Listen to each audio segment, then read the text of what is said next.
Hey y'all, welcome back to another episode of Black Girls Bonding and the very first one on YouTube. I'm so excited to be here with y'all. I am your host, Kianti, and I'm so excited to be in community with you guys. All right, so I like to start each of my episodes off with how I'm feeling. And today I'm feeling a lot of excitement and a lot of nerves because y'all know I normally do this podcast via audio only. So this is the first time I'm doing it via video. So I am extremely nervous, but also very, very excited. So I'm coming in to y'all with a lot of nerves today. But I think the topic is incredibly important. So I'm excited to kick things off. All right. So today I want to talk to you about something that really impacts our community of Black women. We endure so much stress, so much criticism, and lots of illnesses as a result of those two items because we've been taught to just push through.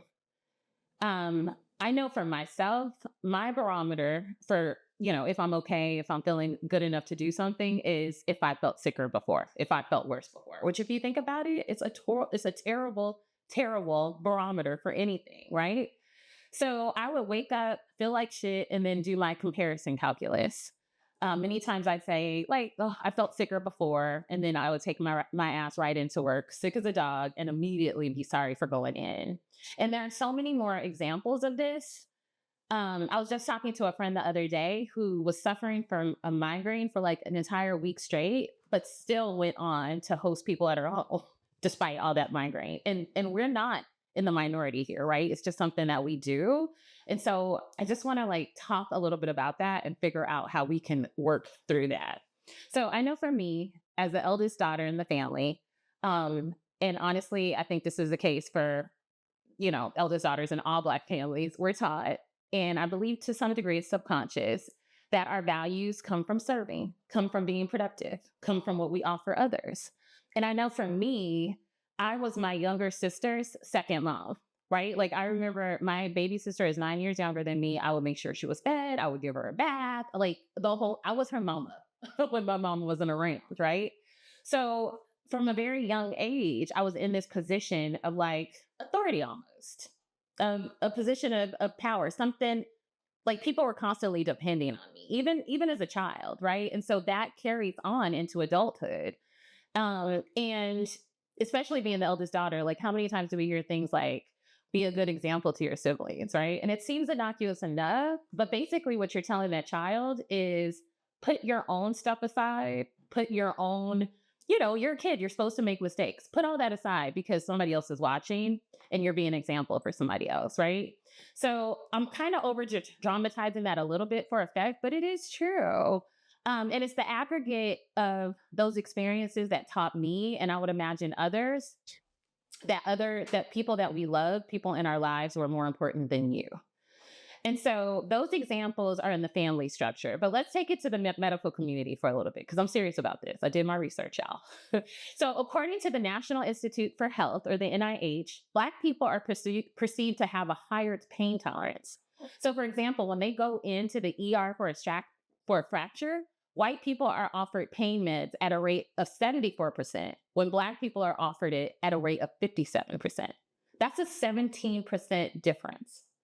And that's what's being tracked, right? So that doesn't count all the other people that come into the hospital, come into the ER, and are never asked these questions or never get the support they deserve. And we also know that surveys like this are often underrepresented. So I'm sure that number is way higher, or that gap is way bigger. And we also see this particularly in Black women. I know y'all have seen this stat so many times because it always comes up on my screen. But in terms of maternal health, right? Black women are 2.9 times likelier to die in childbirth than white women. Listen, just sit on that for a minute. 2.9 times. And that's regardless of education, socioeconomic status, where you live. None of that matters. So we can't even protect ourselves, right? A lot of times we think, oh, we make enough money, if we get enough education, we're protected from a lot of the horrible things that happen. Not in this instance. It doesn't matter, right?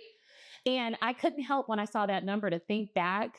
Do y'all remember when Serena Williams, after she had her first child, I think she had a blood clot or something, and she was trying to explain to the doctors that she wasn't feeling well. Her body wasn't performing like it normally did. Like something was wrong, and the doctors didn't believe her.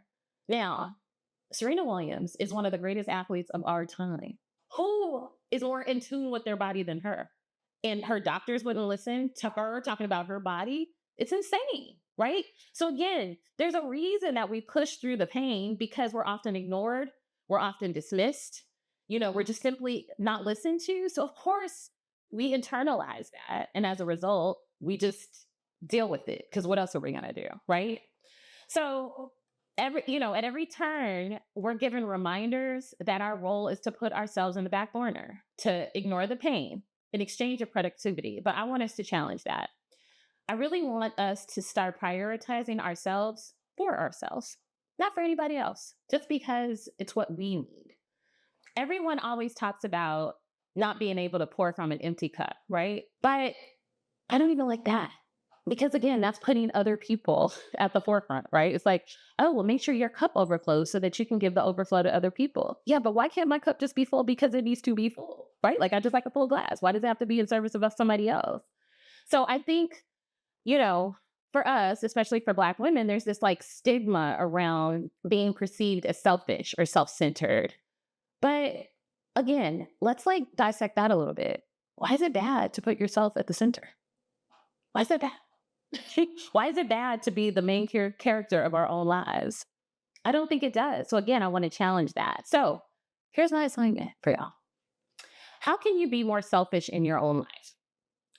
How can you be more present in your body and really listen to it? Really listen to what you need in the moment. I just started doing this, y'all. When I first wake up in the morning, I do a body scan from the tip of my head to the bottom of my toes. And I literally do like a little assessment of how I'm feeling in every area, right? And lately, full disclosure, I've been anxious about a lot of things. And so when I wake up, I have like a pit in my stomach. And I don't try to do anything to change that. I don't try to do anything to like reverse that or, I don't do any of that. I simply observe it and I move on with my day, right? I acknowledge it, I observe it, and I move on with my day. I start my journaling, I do my exercise, whatever the case may be. But it is important to have that knowledge because you know that you're walking around with something. And so you know that you can give yourself a little extra TLC, a little love. You can call a friend or do whatever it is that you need to do to get yourself full again. And I think a lot of times as Black women, we don't even know where we stand. So we don't know what we need, right? So that's what I want to encourage us to do. All right. So let me know what y'all are doing to take care of yourselves. I want to hear from you. Is it a body scan? Is it a journal? Is it going for a walk? Is it staying hydrated? Like, what are all the things that you're doing to take good care of yourself and make sure that you're that you're operating from a full cup for you, not for anybody else? All right, y'all.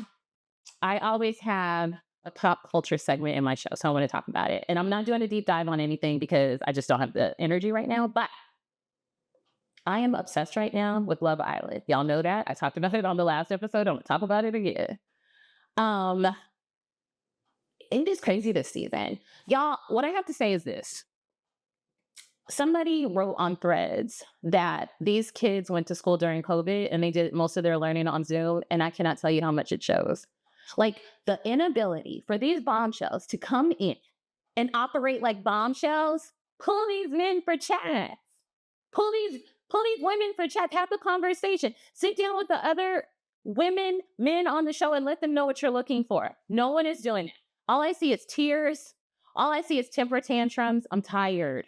And I know everybody's in their 20s and young and dumb. Trust me, I get it. I'm not even trying to ask them to operate like 40-year-olds, right? Like I'm not asking them to be super emotionally mature and have these conversations. What I am asking is that they have real conversations with people. And to me, it's a little bit alarming and shows me a little bit that these kids just don't know how to talk to each other. This is our future. And I don't want to believe this is the future Whitney Houston was telling us about. Anyway, let's keep watching Love Island. Keep checking in, tapping in to hear what I have to say about it because I am obsessed despite being angry. All right, y'all. Like I said, this is the first YouTube video. So if you liked what you saw, please subscribe. Comment and let me know how it is that you're taking care of yourself, how you're tuning into your body. I really, really want to know. And feel free to send me a DM on Instagram at blackgirlsbonding or shoot me an email at blackgirlsbonding@gmail.com. And I will see y'all next time. Bye.